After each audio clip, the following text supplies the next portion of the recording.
It was late June 1863.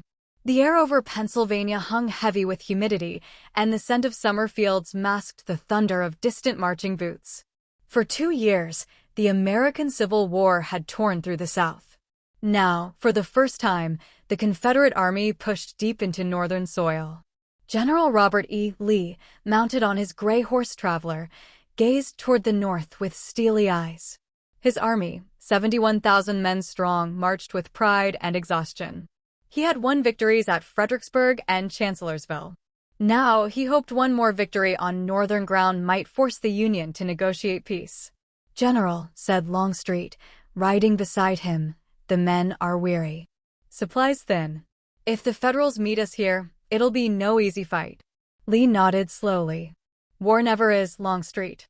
But if Providence favors us, this march will end the conflict." Meanwhile, miles south, the Union Army of the Potomac, 93,000 strong, was on the move. General George G. Meade had been given command only 3 days before. The burden of defending the Union now sat on his shoulders like a mountain. In his tent that night, Meade studied his maps under the flicker of a lantern. "Lee's moving north through the Cumberland Valley," he muttered. "If he reaches Harrisburg or Philadelphia, the Union's spirit will break." Captain Henry Lawson, a young officer from Ohio, stepped forward. "Sir, intelligence says Confederate scouts have been seen near Gettysburg. Small town, good roads. They might converge there." Meade tapped the map. "Then so shall we. The hills around Gettysburg, they might serve us well." At sunrise on June 30th, dust clouds rose over the rolling farmlands of southern Pennsylvania. Farmers stopped their plows to stare at the long blue lines of Union soldiers marching north. At the same time, gray-clad troops entered the region from the west. Fate was drawing both armies toward the same small town, Gettysburg.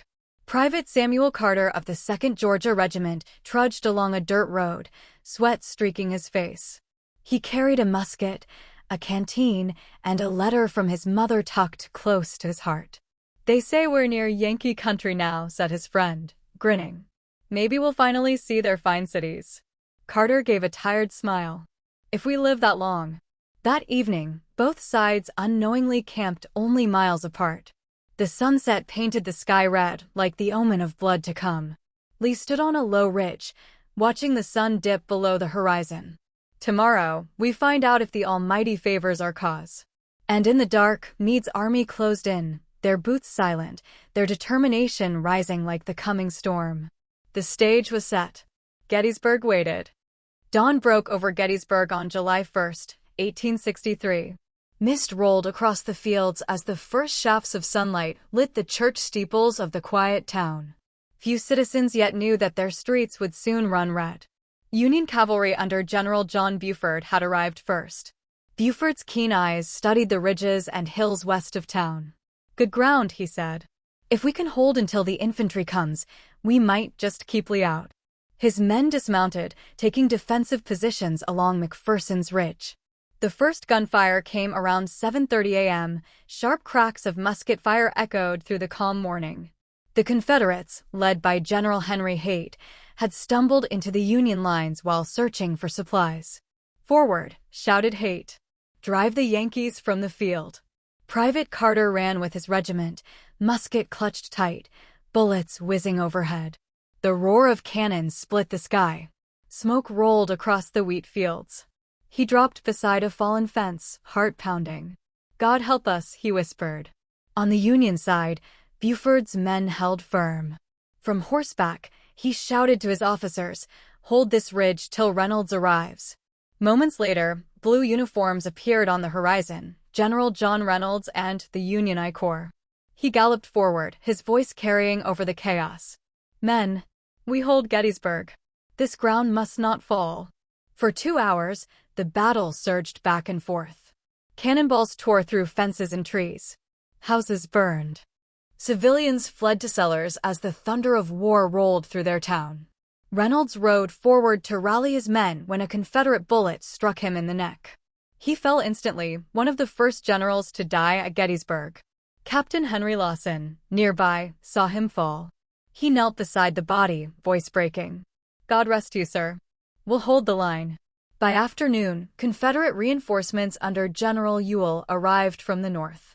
The Union forces, outnumbered and exhausted, began to fall back through the town towards Cemetery Hill. Samuel Carter, gasping for air, collapsed beside a shattered wall. Around him lay men of both armies, silent and still. He looked toward the distant Union positions forming on the high ground.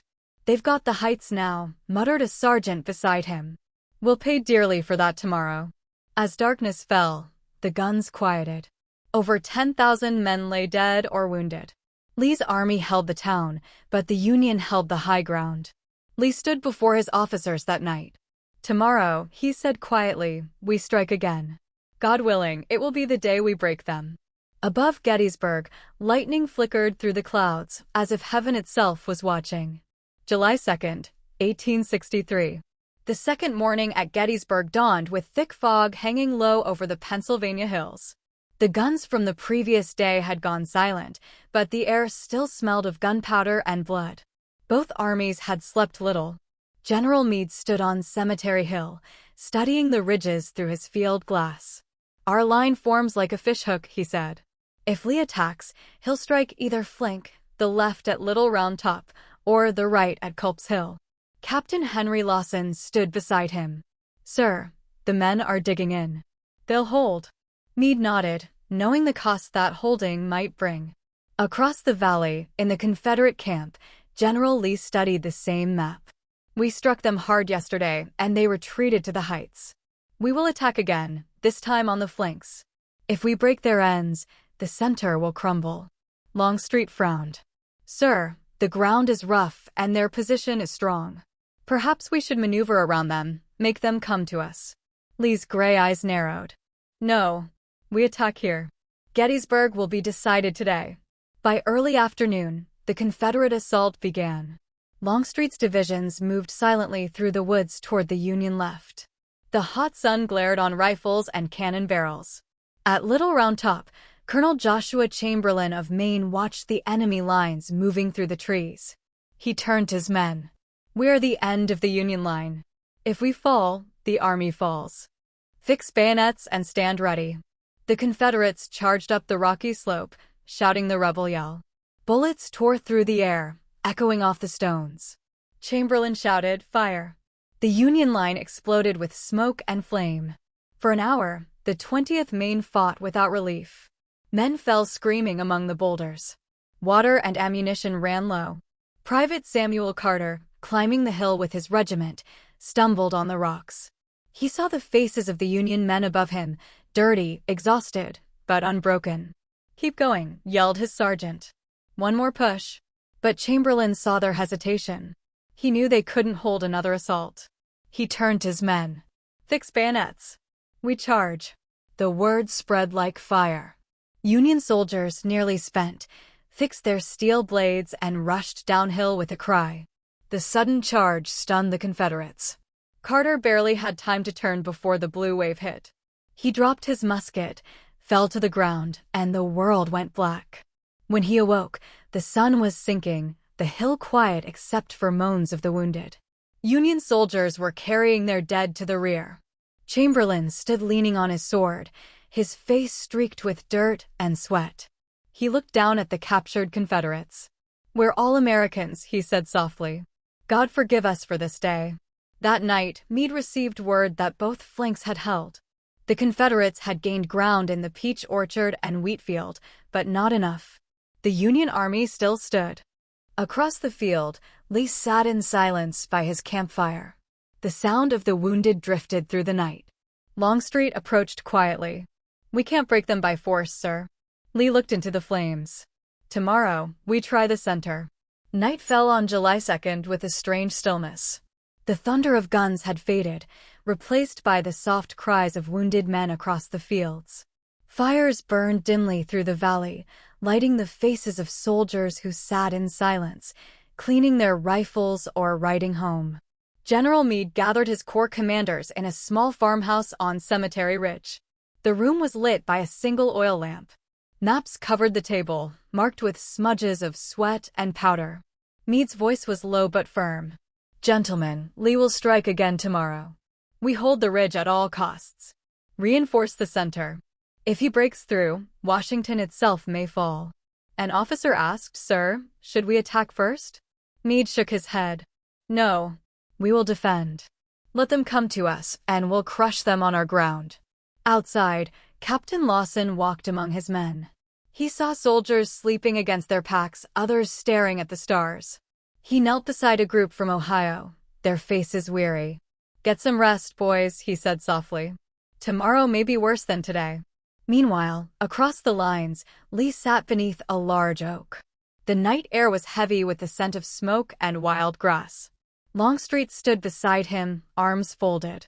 "General," Longstreet said quietly, "I beg you, do not attack the center. Their position is strong. We should move around them, force Meade to leave his hills." Lee looked toward the faint glow of Union campfires in the distance. "I cannot move south now. The men expect victory. We must strike hard and finish this." Longstreet sighed. "Then may God be with us." In a nearby tent, Private Samuel Carter lay wounded, his arm bandaged. He stared at a small photograph of his mother. Outside, stretcher-bearers moved through the dark, collecting the fallen. "What's left of us will fight again tomorrow," he whispered. As midnight came, rain began to fall. It pattered softly on tents and rifles, washing the dust and blood from the ground. General Meade stood once more on the ridge, cloak pulled tight. He looked toward the Confederate lines. In his heart, he prayed that dawn would never come. But dawn was already on its way, and with it, the day that would decide the war. July 3, 1863. The morning dawned with a burning sun rising over the fields of Gettysburg. A strange silence hung between the two armies, as if the land itself was holding its breath. For 2 days they had fought and bled, and now both sides knew this day would decide everything. In the Confederate camp, General Lee studied his map spread across a makeshift table. His finger traced the center of the Union line, where the ridges curved like a shield. "That is their weakness," he said firmly. "We will strike through the middle and cut the Union in half." Longstreet stood silent. His eyes were dark with worry. "Sir, I must say again, it is too far to cross a mile of open field under their guns. No 15,000 men ever made that charge and lived." Lee turned toward him. "The enemy is weary. One strong blow will finish them." His voice was steady, but the weight of command lay heavy on him. "Prepare General Pickett's division." Across the field, General Meade stood on Cemetery Ridge, glass in hand. The ridges ahead shimmered in the summer heat. He could see the gray lines forming in the distance. "They're going to attack our center," he said quietly. "Tell the artillery to hold their fire until they come close." At 1 p.m., the stillness broke. Confederate cannon thundered from every hilltop, over 150 guns roaring at once. The earth shook. Shells exploded across the Union line, splintering trees, tearing men apart. The sky filled with smoke, so thick it turned noon into twilight. Captain Henry Lawson ducked behind a cannon, shouting orders. "Hold your fire. Wait for the signal."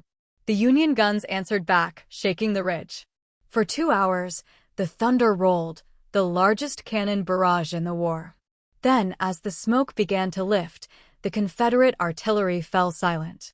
Out of the haze, lines of gray began to move. 15,000 men stepped forward across the open fields, bayonets gleaming, flags fluttering red and blue. At their head rode Major General George Pickett, his sword raised. "Forward, men! For Virginia! For glory!" Private Samuel Carter, bandaged but unwilling to stay back, marched among them. The sound of drums and shouting filled the air. He could see the Union lines far ahead, long blue ranks on the ridge, waiting like a wall of steel.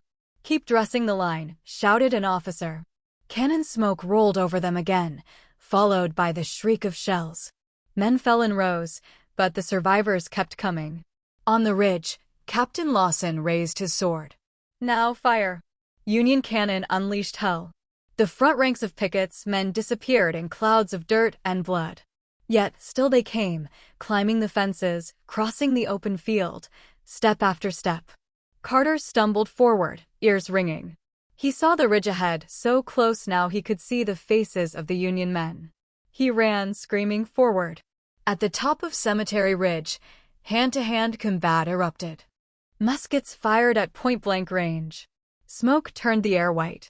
For a few moments, the Confederate line broke through, soldiers waving their flags atop the stone wall. But then a storm of Union fire struck them from both sides. Meade's reserves surged forward, sealing the breach. Carter dropped to his knees beside the torn Confederate flag. Around him, the gray line was breaking. He looked up toward the ridge as a Union officer approached, Captain Lawson, his face streaked with powder and sweat.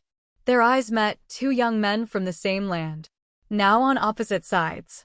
Lawson lowered his pistol and said quietly, "It's over, son. The fight's done." Carter nodded weakly and let his musket fall. By sunset, the fields were covered with thousands of fallen men. Pickett's charge had failed. Lee's army, broken and bleeding, retreated from the ridge. Lee rode among the survivors. "It is my fault," he said simply. "All this is my fault." His officers tried to protest, but he raised a hand. "We will withdraw. The day, and perhaps the war, is lost." And as the sun dipped behind the smoke-filled hills, the South's dream of victory began to fade. Morning, July 4th, 1863. Rain fell gently over the fields of Gettysburg. The thunder of battle had gone, replaced by the low murmur of the wounded and the soft roll of thunder in the distance. Smoke still drifted over the ridges, mingling with the scent of wet earth and death. General Meade stood beneath an umbrella on Cemetery Ridge, looking over the shattered landscape.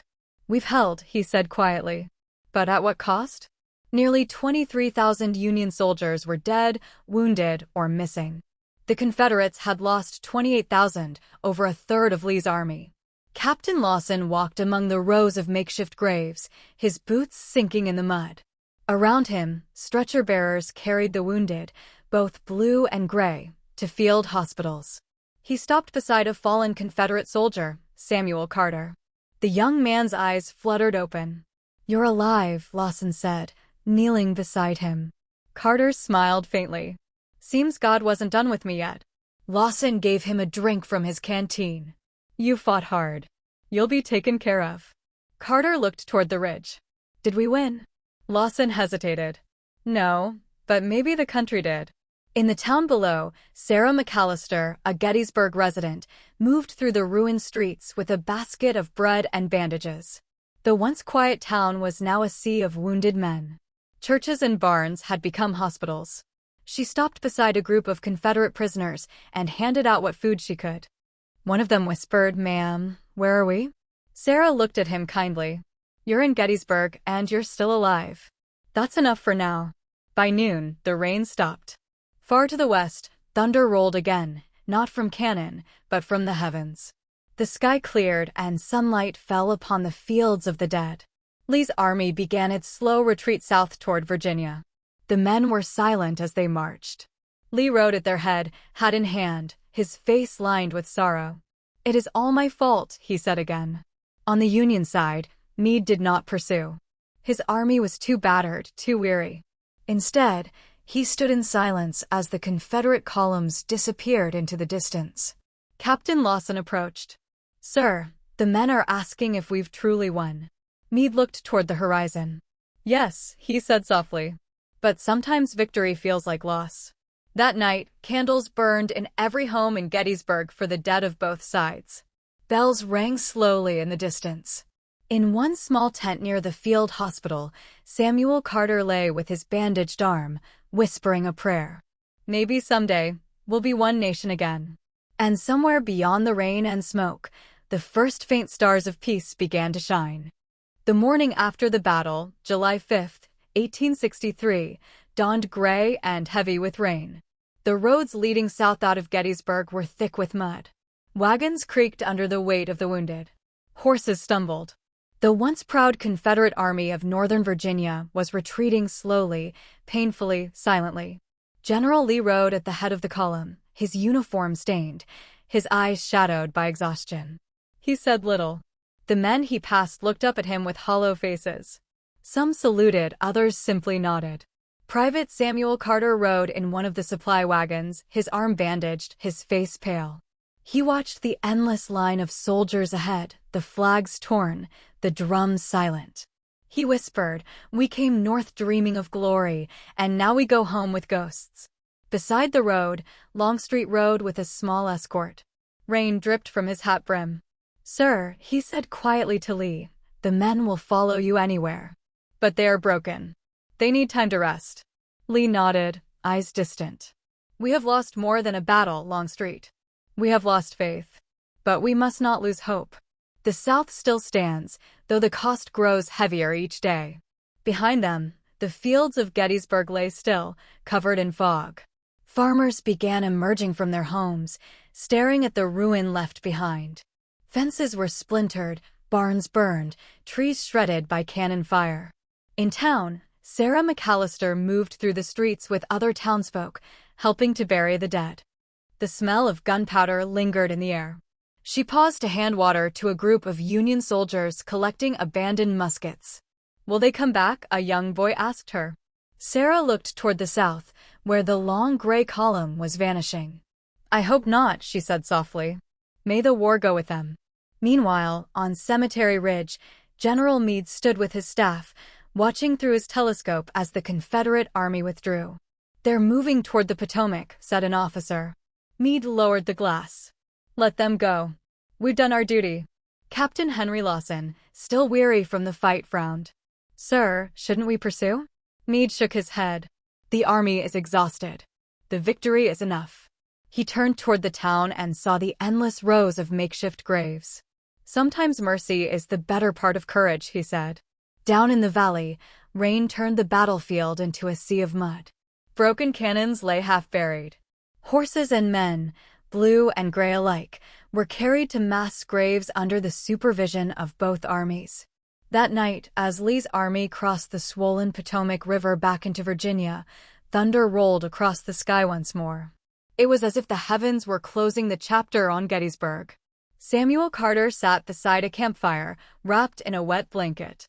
He thought of his home in Georgia, his mother's letter still tucked in his coat. "Maybe," he murmured, "this war will end someday. Maybe we'll all go home again." Lee stood nearby, hands clasped behind his back, staring south. "We shall fight again," he said to himself. "But God alone knows what tomorrow brings."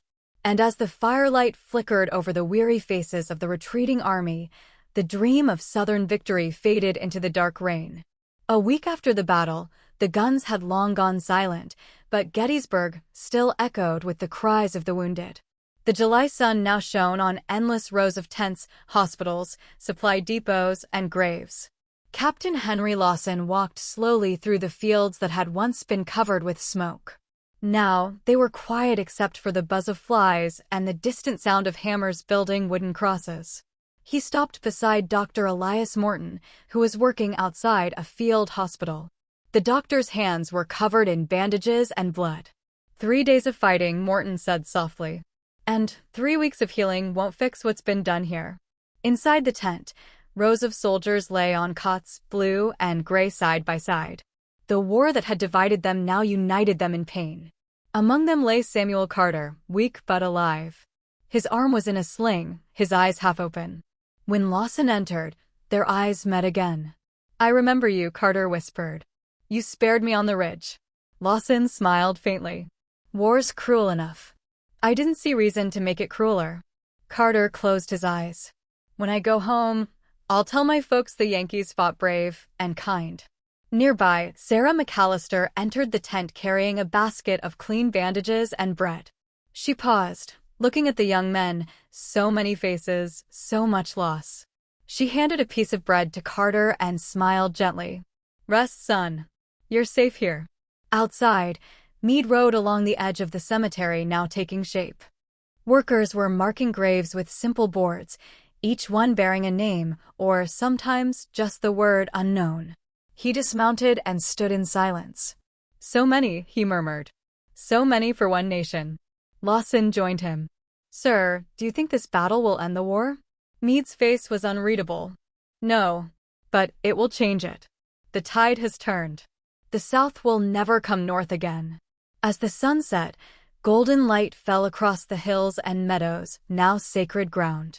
Children from the town came to lay wildflowers on the graves. Sarah walked among them, whispering prayers.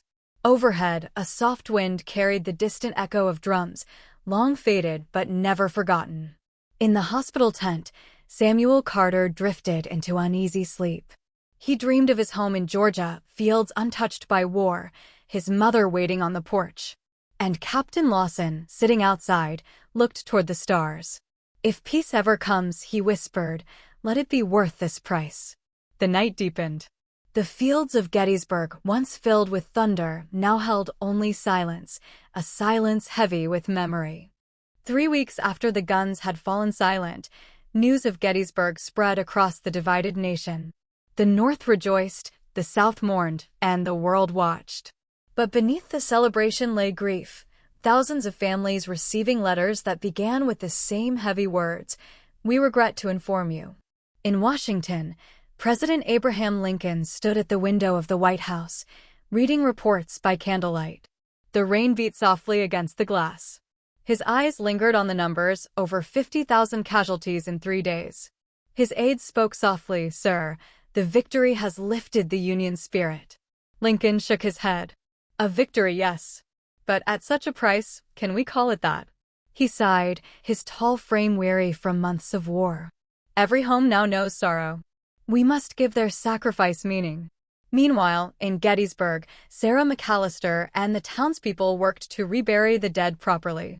Engineers marked off land on the northern slopes, ground chosen for a new national cemetery. Sarah stood among the workers, her dress dusted with earth. She said quietly to a Union officer, "If they all rest together, maybe one day the country will be whole again." At that same time, in Virginia, Private Samuel Carter had been carried home. His mother wept when she saw him, thinner, paler, but alive. "You've seen the elephant, boy," she whispered, using the old soldier's phrase for battle. Carter sat on the porch, looking at the quiet Georgia sky. "We thought we were fighting for our land," he said softly. "But maybe we were all fighting for something bigger. We just didn't see it yet." Back in Washington, Lincoln called his generals to meet. General Meade stood tall before him. "You have done what many thought impossible," Lincoln said. "You have saved the Union for now." Meade nodded humbly. "Sir, the men did their duty. The enemy has retreated across the river. But I fear they will fight again." Lincoln looked at the map spread before them, lines of red and blue cutting across the nation. "They will," he said, "but from Gettysburg onward, the tide flows our way."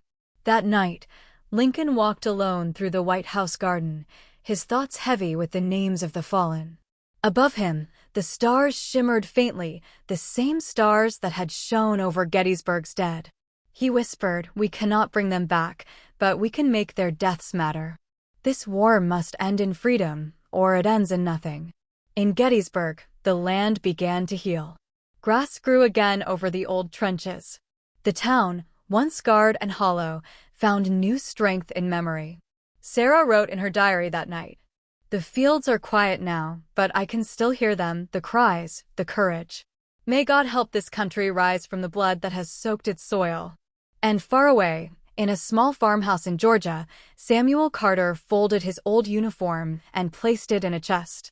"No matter who wins," he told his mother, "America will never be the same again." Gettysburg had not just turned a battle, it had turned a nation. November 19, 1863, nearly 5 months after the battle. The hills of Gettysburg were quiet once more. Rows of white markers stretched across the new soldiers' national cemetery, where the dead of both sides rested together beneath a gray November sky. Crowds gathered from across the Union. Flags waved in the chilly breeze. The people had come to dedicate the cemetery and to remember. At the front stood President Abraham Lincoln, tall and solemn in his black coat. His eyes swept across the sea of faces, mothers, widows, soldiers, children. Behind him stood Edward Everett, the main speaker, who had delivered a grand tower oration. When Everett finished, Lincoln rose. The crowd quieted. He held a small paper in his hand, just a few lines, written in his own simple handwriting. He looked down, then began to speak. 407 years ago our fathers brought forth on this continent a new nation, conceived in liberty and dedicated to the proposition that all men are created equal. His voice was calm, steady, filled with quiet conviction. Among the listeners stood Captain Henry Lawson, now wearing civilian clothes. His eyes filled with tears. The words sank deep into his heart. Now we are engaged in a great civil war, testing whether that nation, or any nation so conceived and so dedicated, can long endure. Not far away, Sarah McAllister stood beside the graves of men she had helped bury. She clutched a folded handkerchief as Lincoln's words carried over the cold wind. We cannot dedicate, we cannot consecrate, we cannot hallow this ground. The brave men, living and dead, who struggled here, have consecrated it far above our poor power to add or detract. And far away, in Georgia, Samuel Carter, now back on his farm, listened to the speech being read aloud from a newspaper. His hands, rough from plowing, trembled as he whispered, "Maybe he's right. Maybe we were all part of something larger, something that had to be broken before it could be whole." Lincoln's final words fell like sacred truth over the crowd. That this nation, under God, shall have a new birth of freedom, and that government of the people, by the people, for the people, shall not perish from the earth. When he finished, there was silence. Only the wind stirred the flags. Then slowly, people began to remove their hats. Some wept. Sarah whispered, "He spoke for all of them, for everyone who died here." As Lincoln stepped down from the platform, Edward Everett took his hand. "Mr. President," he said, "I wish I had come as near to the central idea of the occasion in 2 hours as you did in 2 minutes." Lincoln smiled faintly. "The world will little note, nor long remember what we say here," he replied, "but it can never forget what they did here." But history would prove him wrong. Generations later, school children would memorize those words. Soldiers would carry them into other wars. Leaders would quote them in times of crisis. And on the rolling hills of Gettysburg, where once the cannons thundered, there would be only peace and the quiet sound of the wind through the grass. The echoes of Gettysburg would never fade, not from the land, nor from the hearts of those who loved freedom.